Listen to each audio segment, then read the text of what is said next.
할렐루야, 반갑습니다. 오늘도 각자의 자리에서 예배드리고 있을 우리 청년분들을 환영하고 축복합니다.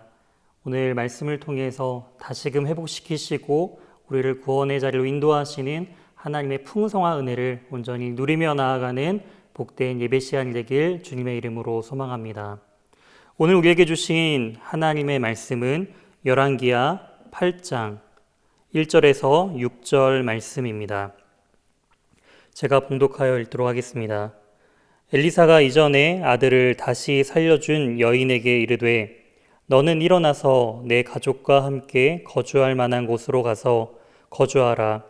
여호와께서 기근을 부르셨으니 그대로 이 땅에 7년 동안 임하리라 하니 여인이 일어나서 하나님의 사람의 말대로 행하여 그의 가족과 함께 가서 블레셋 사람들의 땅에 7년을 우거하다가 7년이 다음에 여인이 블레셋 사람들의 땅에서 돌아와 자기 집과 전토를 위하여 호소하려 하여 왕에게 나아갔더라.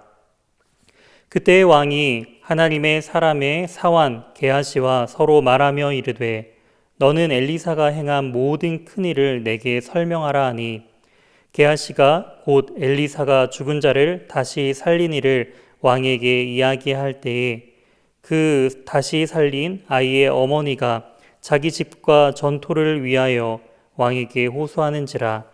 게하시가 이르되 내 주 왕이여 이는 그 여인이요 저는 그의 아들이니 곧 엘리사가 다시 살린 자니이다 하니라.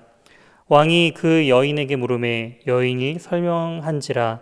왕이 그를 위하여 한 관리를 임명하여 이르되 이 여인에게 속한 모든 것과 이 땅에서 떠날 때부터 이제까지 그의 밭에 소출을 다 돌려주라 하였더라. 아멘.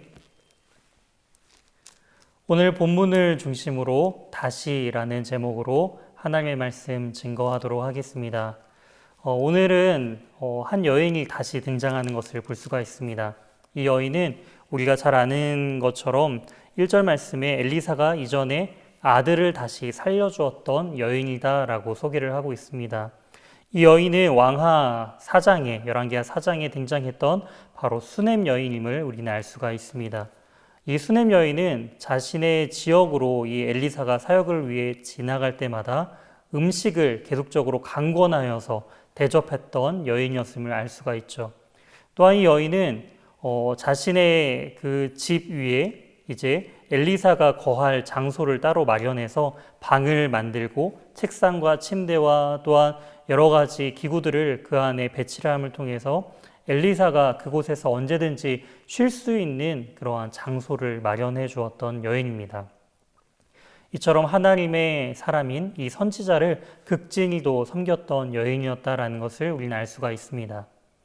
그리고 이 여인에게 이제 필요한 것이 무엇인지 게하시를 통해 이제 듣게 된 엘리사가 또한 예언을 하게 되죠. 그리고 이 여인이 또한 엘리사가 예언한 다음 해에 아들을 이제 갖고 아들이 태어나는 것을 볼 수가 있습니다.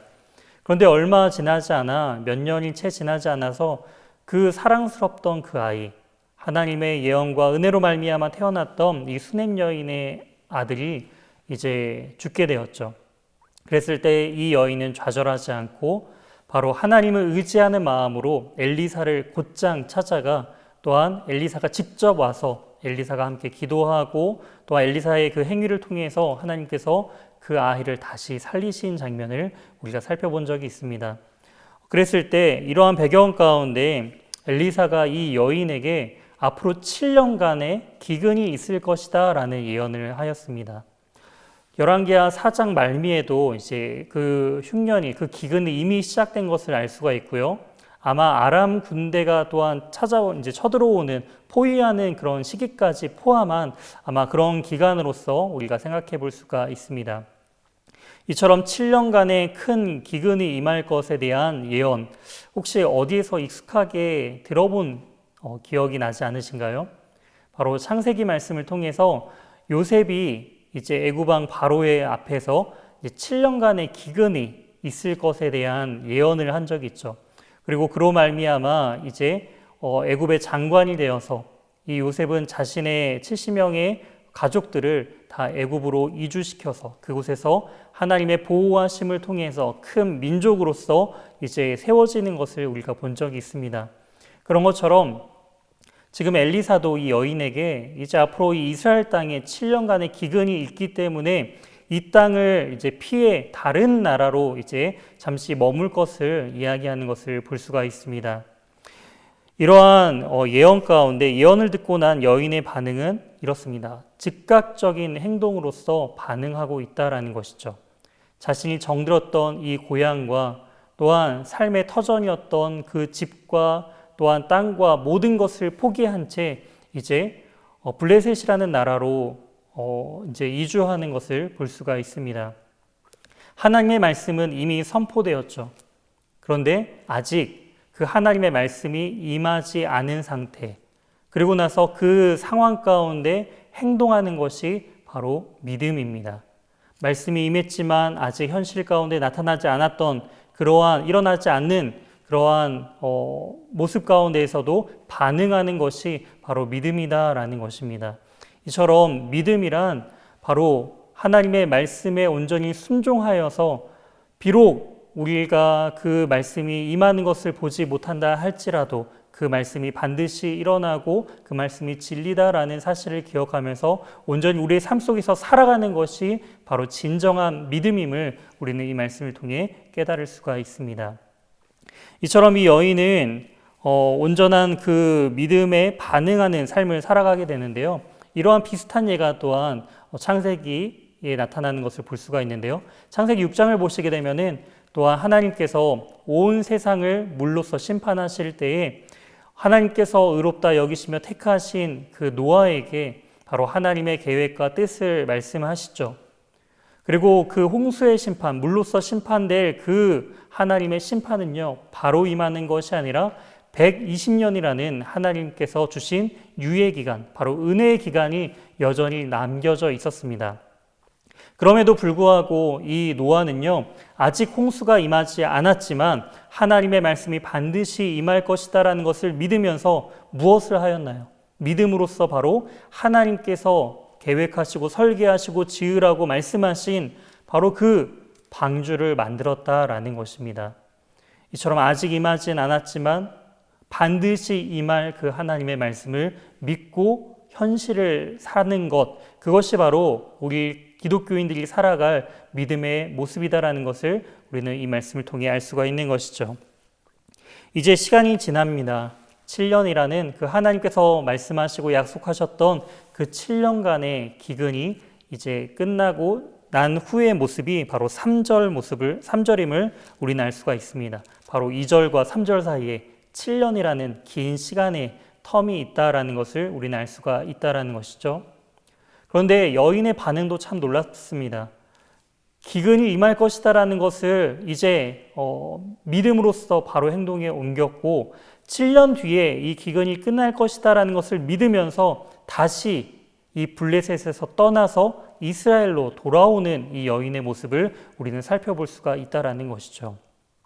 7년이라면은 어쩌면은 그 블레셋에서 어느 정도 터전을 잡고 제2의 고향처럼 그곳에서 계속 머물면서 살 수도 있었습니다. 하지만 이 여인은 7년 뒤에는 이 흉년이 끝날 것을 믿고 다시금 자신의 고향, 이 본향으로 돌아오는 것을 볼 수 있다라는 것이죠. 이처럼 이 여인에게 진정한 고향은 영원히 머물 그 고향은 블레셋이 아니라 바로 자신의 그 고향이었던 수넴 지역, 이스라엘 지역이었던 그 수넴 지역이었음을 이 여인은 믿고 또 다시금 행동으로 옮기는 모습을 우리는 볼 수가 있습니다. 이처럼 우리가 이 땅 가운데 삶을 살아가지만 우리가 거할 영원한 처소, 바로 하나님의 나라의 백성됨을 우리는 기억해야 합니다. 그렇기 때문에 이곳이 좋사오니 영원히 머무는 것을 원하는 삶을 사는 것이 아니라 바로 하나님과 동행하며 하나님 안에 거하는 진정한 기쁨을 누리는 바로 하나님의 나라를 온전히 소망하며 삶을 살아야 한다라는 것입니다. 이처럼 이 여인은 믿음의 결단으로 다시금 자신의 고향으로 돌아오는 것을 볼 수가 있습니다. 그런데 이 여인의 삶에 문제가 생겼어요. 그것이 무엇이냐면은 고향에 돌아오자 어떠한 일이 발생되었느냐, 자신의 집과 또한 자신의 토지가 다른 사람의 소유가 되어버렸다라는 것이죠. 집도 땅도 주인이 없자 이제 새로운 주인이 그 땅을 차지하게 되어버렸다라는 것입니다.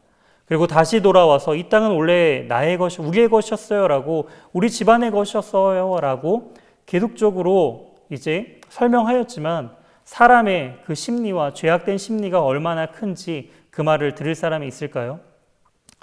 이처럼 이러한 비슷한 상황이 또한 이스라엘의 그 아합 왕에게도 있었죠. 궁전 바로 옆에 나봇의 포도원을 이제 심겨진 그 땅이 너무나 좋아 보이자 그 땅을 갖고 싶은 열망이 너무나 컸습니다. 다른 더 좋은 땅을 주겠노라, 더 값을 지불하겠노라 라고 이야기해도 나봇은 거절하였죠. 바로 이 땅은 하나님께로부터 주어진, 바로 우리 가족 안에 주어진 땅이기 때문에 그 땅을 결코 팔 수 없다라는 신앙적인 양심과 고백으로서 거절합니다. 그랬을 때 왕은 포기하지 않고 자신의 아내 이세벨의 그런 계략에 이제 동의하면서 거짓 증인 둘을 세워서 왕과 또한 하나님을 저주했다라는 거짓과 누명을 씌운 채 바로 이 나봇을 처참하게 죽이고 그 땅을 이제 착취하는 모습을 우리가 살펴본 적이 있습니다. 이처럼 이 나봇의 그 포도원을 이렇게 가지려고 했던 아합의 욕망처럼 사람의 그 욕망과 죄악됨은 아합뿐만이 아니라 우리 모두에게도 바로 그러한 악함이 있다라는 것이죠. 그렇기 때문에 진짜 주인이 돌아왔음에도 불구하고 그 땅의 주인됨을 여전히 인정하지 않으면서 그 땅이 바로 나의 것이라고 돌려주지 아니하는 그 당시의 사람들의 죄악됨을 우리는 알 수가 있습니다. 이러한 문제를 해결하기 위해 이 여인은 왕을 찾아가는 것을 볼 수가 있습니다. 엘리사를 찾지 않고 왜 바로 왕에게 찾아갔을까요? 아마도 엘리사를 만날 수 없었던 상황인 것 같습니다. 일부 학자들은 아마도 순서상 물론 뒤에도 엘리사 이야기가 더 나오지만, 등장하는 장면들이 나오지만 아마도 이 엘리사가 지금 아마 죽고 난 이후에 그런 상황이지 않았을까라는 그러한 추측을 해보는 것을 우리가 또한 살펴볼 수가 있는데요. 어찌되었건 지금 엘리사를 만날 수 없는 상황 가운데 이 여인은 포기하지 않고 왕을 찾아가서 왕에게 자신의 이러한 상황들을 알리기 위해서 찾아가는 것을 볼 수가 있습니다. 열왕기하 4장만 보더라도 엘리사가 자신을 극진히 섬겼던 이 여인에게 무엇이 필요한지, 내가 왕이나 또한 이제 군사령관에게 무슨 구할 것이 있느냐라고 물어봤을 때도 나는 다른 백성들과 전혀 다를 것이 없는 그러한 백성입니다라고 이야기하면서 다른 어떠한 도움을 구하지 아니했던 이 여인이 이제는 급박한 마음으로 왕을 찾아가는 것을 볼 수가 있습니다. 왜냐하면 땅이라는 것은, 당시에 그 땅이라는 것은 생명과도 연관되어 있기 때문입니다. 이 가족이 돌아왔지만 자신의 그 집과 땅이, 자신의 그 소유가 다시금 자신들에게로 돌아오지 않는다라고 한다면 이 사람들은 죽을 수밖에 없는, 아니면 종으로 전락할 수밖에 없는 신세가 되어버린다라는 것이죠. 그렇기 때문에 간절한 마음으로 지금 왕을 찾아가는 것을 볼 수가 있습니다. 하나님께서는 이처럼 이 여인의 집안을 철저하게 낮추시죠. 낮춤을 통해서 때로는 경제적인 여유가 있고 모든 것이 풍족하다 여길 때는 다른 어떠한 도움이 필요 없는 것처럼 느껴졌지만 자신의 그 절박한 상황들을 통해서 간절히 왕을 찾으며 또한 정말 가난한 심령으로 하나님의 도우심을 온전히 의지하는 이 여인과 이 여인의 집안의 모습들을 우리는 살펴볼 수가 있습니다. 이처럼 하나님께서는 때로는 우리를 철저하게 낮추시죠. 낮추시는 상황을 통해서 하나님께서는 우리에게 시련을 주시기 위해서 그렇게 낮추시는 것이 아닌 바로 그 시련을 통해 우리가 더욱더 하나님 앞에 겸손케 하시고 또 하나님을 더욱더 붙들며 의지하라고 또한 우리를 겸손히 낮추시는 것을 볼 수가 있습니다. 사랑하는 청년 여러분, 이처럼 우리 코로나19의 그런 기간 동안 하나님께서는 때로는 우리를 너무나 낮추시는, 경제적으로도 상황적으로도 또한 직장적으로도 여러 가지 수많은 어려움들이 또한 이 기간 동안 함께 겪고 있는데요. 이런 기간 동안 우리는 인내하면서 하나님의 도우심을 간구하며 또한 이 여인처럼 또한 왕을 찾아간 것처럼 또한 그 과정 가운데 하나님의 도우심을 온전히 바라볼 수 있는 그런 은혜가 우리는 필요하고 경험해야 한다라는 것입니다. 우리 연희교회도 우리 청년분들의 그런 힘듦과 아픔들을 함께 나누기 위해서 이제 마음을 함께 모으기로 했는데요.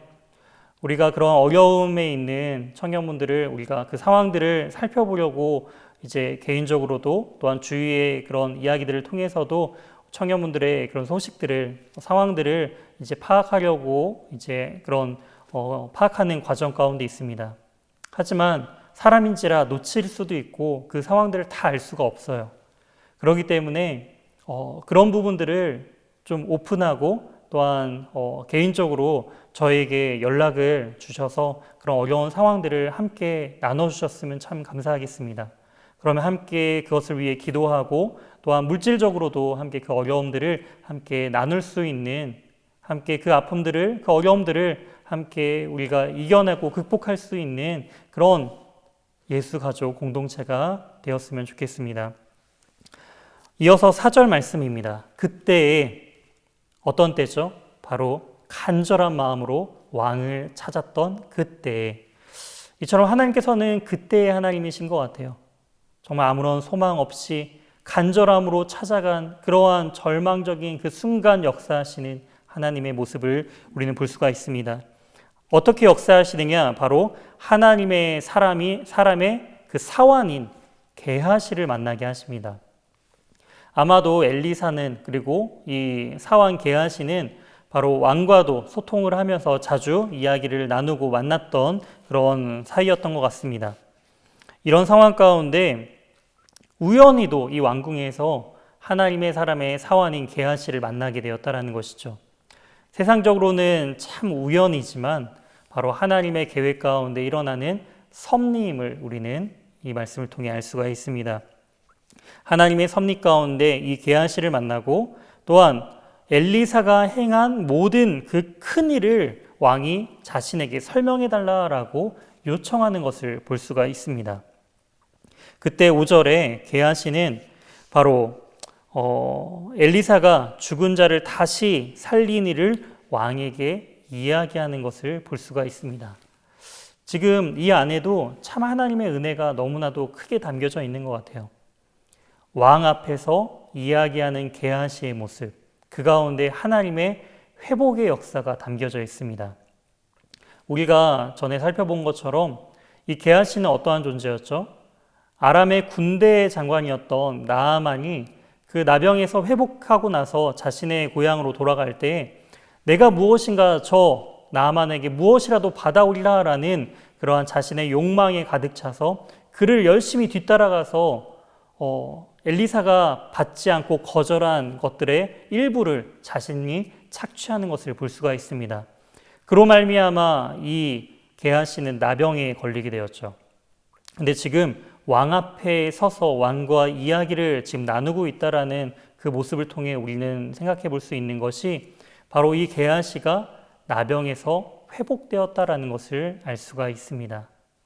나병에 걸리게 되면은 그 성 안에 함께 머물 수도 없고 따로 그 공동체에서 따로 떨어져 지낼 수밖에 없었지만 바로 왕 앞에 설 수 있었다라는 것은 이 게하시가 회복되었다라는 것을 의미하고 있다라는 것이죠. 바로 철저한 회개와 또한 다시금 하나님께 온전하게 나아갈 때에 하나님께서는 다시 회복시키시고 다시금 하나님의 그 사명과 사역들을 다시금 감당할 수 있는 힘과 능력을 주시는 회복의 하나님이심을 우리는 알 수가 있습니다. 이처럼 게하시가 증언한 것은 무엇이죠? 5절 말씀에서 계속적으로 반복하는 단어가 있습니다. 무엇일까요? 바로 다시 살린이라는 단어입니다. 다시 살린, 다시 살린, 다시 살린이라고 계속적으로 반복하고 있죠. 이처럼 게하시가 하나님의 큰일로서 이 왕에게 설명한 것은 이 여인이 얼마나 엘리사를 잘 섬겼는지, 이 여인의 집안이 얼마나 화려하고 권력이 있고 다른 사람을 잘 도왔던, 그리고 지식적으로 얼마나 뛰어난 여인이었다라는 것을 강조한 것이 아니라 그가 말한 큰 일, 그것은 바로 오직 하나님께서 이 여인의 아들을 죽은 자 가운데서 다시 살리셨다라는 그 큰 일을 지금 게하시가 증거하고 있다라는 것을 우리는 알 수가 있습니다. 이처럼 이 가정은 하나님의 역사와 그 보호하심과 하나님의 시선이 함께하는 가정입니다라는 것을 지금 게하시는 강조하고 있다라는 것이죠. 이처럼 이 게하시는 이 여인의 집안의 다른 어떠한 것들로 하나님의 큰일이라 말하지 아니하고 바로 하나님께서 함께하심을 통해 그 여인의 아들을 죽은 자 가운데서 살리셨던 그 하나님의 놀라운 역사하심을 지금 증거하고 있음을 우리는 알 수가 있습니다. 과연 우리의 삶은, 나의 삶은 하나님께서 어떻게 기억하실까요? 우리도 하나님의 다시 살리심을 온전히 경험해야 합니다. 이 여인이 아들의 그 죽음을 목격하고 하나님 앞에 온전히, 하나님의 사람 앞에 온전히 나아가 하나님의 도우심을 구할 때에 다시금 그 아들이 살아나는 것을 경험할 때 이 여인은 하나님의 말씀에 절대적으로 순종하며 나아가는 것을 볼 수가 있습니다. 이런 것처럼 우리도 죄로 인하여 죽었던 우리의 영혼이 바로 예수 그리스도의 은혜로 말미암아 그 십자가 앞에 그 주님과 함께 죽고 다시 부활하심을 온전히 경험할 때 우리도 이처럼 하나님의 말씀에, 그 살아있는 하나님의 말씀에 온전히 순종하며 그 하나님의 말씀을 현재로서 살아낼 수 있다라는 것입니다. 마지막 6절 말씀입니다. 왕이 그 여인에게 물으매 여인이 설명한지라. 왕이 그를 위하여 한 관리를 임명하여 이르되 이 여인에게 속한 모든 것과 이 땅에서 떠날 때부터 이제까지 그 밭의 소출을 다 돌려주라 하였더라. 왕이 어떻게 반응하고 있나요? 그 게하시의 말과 또한 이 여인의 상황을 쭉 들은 왕이 이제 반응하기 시작합니다. 한 관리를 임명하죠. 요셉이 한 관리를 임명하라라는 제안 앞에 이 요셉이 한 관리로서 또한 총리로서 세워진 것처럼 이 왕도 한 관리를 세워서 이 여인의 가족에 속한 그 집과 재산을 회복시켜 줍니다. 그런데 그 회복은요, 단지 나의 집과 그 토지를 다시 돌려받는데 그치지 않았습니다. 이 여인이 떠날 때부터 다시 돌아오는 그 7년간의 그 땅에서의 있었던 모든 소출까지의 그 재산까지 다시 돌려받을 수 있게 되었다라는 것이죠. 이처럼 하나님의 역사하시고 회복하게 하시는 그 방식은요, 우리의 방법과 계획을 뛰어넘으십니다. 이러한 하나님의 회복하심을 통해서 다시 살리시는 그 하나님의 놀라우신 다시의 그 하나님을 우리가 경험하길 소망합니다. 하나님은 반드시 우리를 회복하게 하십니다. 하나님의 말씀을 온전히 붙들고 아직 일어나지 않았지만 그 말씀을 온전히 소망하며 믿음으로써 현재를 살아낼 때 하나님은 우리의 삶 속에서 반드시 역사하시고 우연이 아닌 바로 하나님의 섭리 속에서 하나님의 그 큰 일을 우리가 경험할 수 있게 된다는 것이죠. 이처럼 한 주간도 우리의 삶 가운데 인내하며 하나님의 도우심을 간구하며 다시 우리를 회복하게 하시는 그 하나님의 놀라우심을 경험하며 누리며 나아가는 저와 또한 각자의 자리에서 예배하고 있는 우리 청년분들이 되시길 주님의 이름으로 소망합니다. 함께 기도하시겠습니다. 참 좋으신 하나님 아버지 감사드립니다.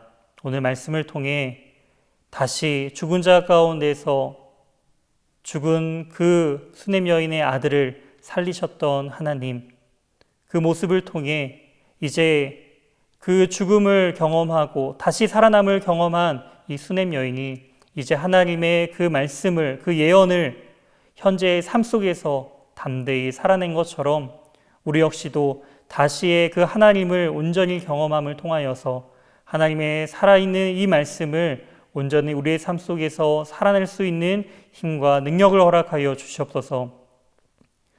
이 수냄 여인이 다시금 하나님의 말씀을 의지하여 고향으로 돌아왔지만 그 상황은 절망적인 그 상황의 현실을 바라봄을 통하여서 그 여인이 모든 것을 포기하고 좌절한 것이 아닌 끝까지 하나님을 믿고 신뢰함을 통해 왕을 찾아간 것처럼 우리도 우리의 왕 되신 주님 앞에 우리의 모든 문제를 아뢰며 하나님 앞에 온전히 우리의 모든 상황을 아뢰며 하나님께 의지하며 나아갈 때에 하나님의 섭리 속에서 우리 공동체를 통해 회복시키시고 위로하실 하나님의 도우심과 은혜를 온전히 누리며 나아가는 우리 예수가족 청년부 모두가 될 수 있도록 하나님 인도하여 주시옵소서.